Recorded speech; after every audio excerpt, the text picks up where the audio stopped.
ഇന്ന് ഞാനൊരു പലഹാരമാണ് ഉണ്ടാക്കുന്നത്. അതിനായി ആദ്യം കുറച്ച് വെള്ളം പാത്രത്തിലെടുത്തതിന് ശേഷം ഒരു ഉരുളക്കിഴങ്ങ് നന്നായിട്ട് കഴുകി അതിലേക്കിടുക. ഇനി നമുക്കിതൊന്ന് വേവിച്ചെടുക്കണം. ഈ സമയം നമുക്ക് ഇതിന് വേണ്ടിയിട്ടുള്ള സവാള അരിഞ്ഞെടുക്കാം. ഒരു 2 സവാള ചെറിയ പീസുകളായിട്ട് അരിഞ്ഞെടുക്കണം. ഞാൻ 2 എണ്ണം എടുത്തതിന് കാരണം ചെറിയ സവാളയാണ്. വലിയ സവാളയാണെങ്കിൽ 1 എണ്ണം എടുത്താൽ മതി. ഇതിനോടൊപ്പം ഒരു പച്ചമുളകും കൂടി ചെറുതായിട്ട് അരിഞ്ഞെടുക്കുന്നുണ്ട്. ഇത് നല്ല എരിവുള്ള പച്ചമുളകാണ്, അതാണ് 1 എണ്ണം എടുത്തത്. പിന്നെ ഒരു കഷ്ണം ഇഞ്ചിയും 2-3 കഷ്ണം വെളുത്തുള്ളിയും കൂടി നന്നായിട്ടൊന്ന് ചതച്ചെടുക്കണം. ഇനി ഒരു പാത്രം അടുപ്പത്ത് വെച്ച് ചൂടാകുമ്പോൾ കുറച്ച് എണ്ണ ഒഴിച്ച് കൊടുക്കാം. ഇതിലേക്ക് നമുക്ക് അരിഞ്ഞു വെച്ച സവാള ഇട്ട് കൊടുക്കാം.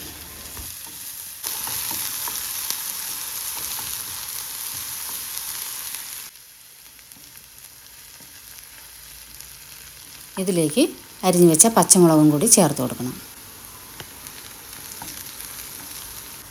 ഒപ്പം ചതച്ച് വെച്ച ഇഞ്ചിയും വെളുത്തുള്ളിയും കൂടി. ഇതെല്ലാം കൂടി നന്നായിട്ടൊന്ന് വഴറ്റിയെടുത്തതിന് ശേഷം നമുക്കിതിന് വേണ്ടിയിട്ടുള്ള മസാലപ്പൊടി ഇട്ട് കൊടുക്കാം.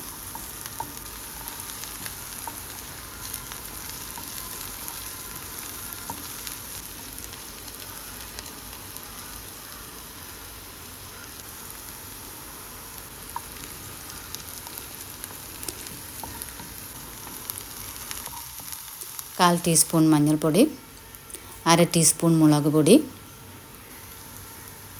1/2 ടീസ്പൂൺ മല്ലിപ്പൊടി, കുറച്ച് ഗരം മസാലപ്പൊടി. ഇതെല്ലാം കൂടി ഇട്ട് നന്നായിട്ടൊന്ന് ഇളക്കിയെടുക്കണം.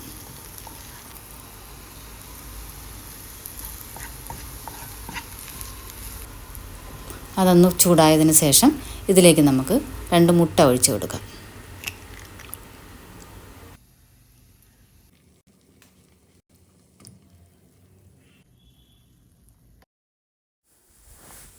ഇത് നമുക്ക് നന്നായിട്ടൊന്ന് ചിക്കിയെടുക്കാം.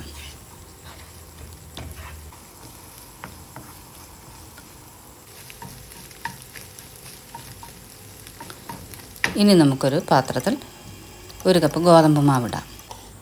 അതോടൊപ്പം തന്നെ ഒരു 1/2 ടീസ്പൂൺ ഉപ്പും കൂടി ഇടണം. ഇത് നമുക്ക് വെള്ളമൊഴിച്ച് ചപ്പാത്തിക്ക് കുഴയ്ക്കും പോലെ കുഴച്ചെടുക്കാം.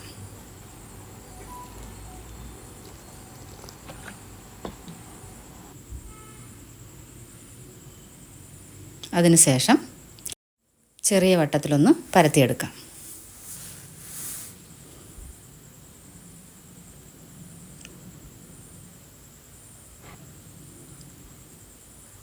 ചെറിയ ബൗളിൽ 1 മുട്ട പൊട്ടിച്ചൊഴിച്ച് നന്നായിട്ടൊന്ന് ബീറ്റ് ചെയ്തെടുക്കണം.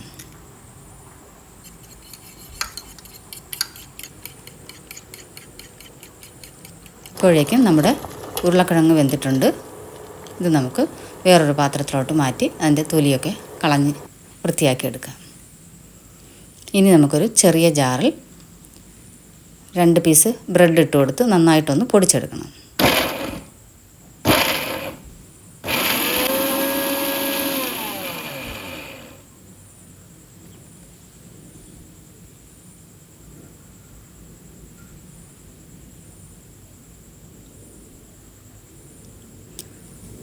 ഉരുളക്കിഴങ്ങ് വെന്തത് നല്ലതുപോലെ ഒന്ന് ഉടച്ചെടുക്കാം. ഇനി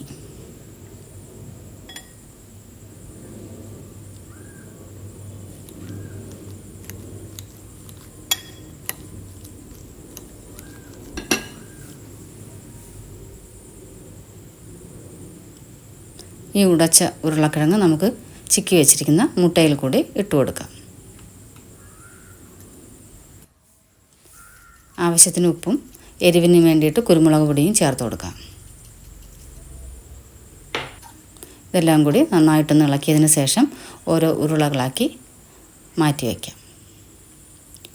ഇത് നമുക്ക് നേരത്തെ പരത്തി വെച്ച മാവിലേക്ക് വെച്ച് കൊടുക്കാം. എന്നിട്ട് ഓരോന്നും ഉരുട്ടിയെടുക്കണം.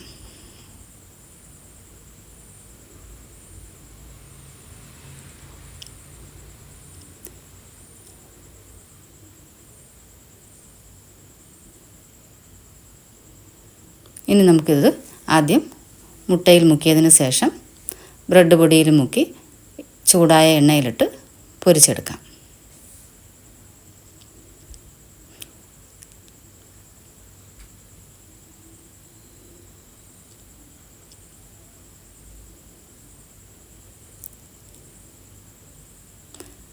ചെറിയ ചൂടിലാണ് ഇത് പൊരിച്ചെടുക്കേണ്ടത്.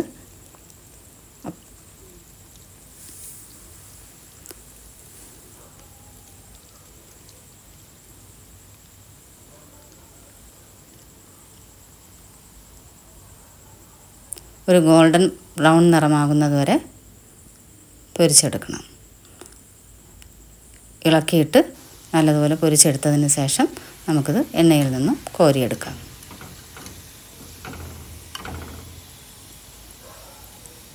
നല്ല ക്രിസ്പി ആയിട്ടാണ് ഇതിരിക്കുന്നത്. സോസിൻ്റെ കൂടെയൊക്കെ ചേർത്ത് കഴിച്ചാൽ നല്ല ടേസ്റ്റാണ്.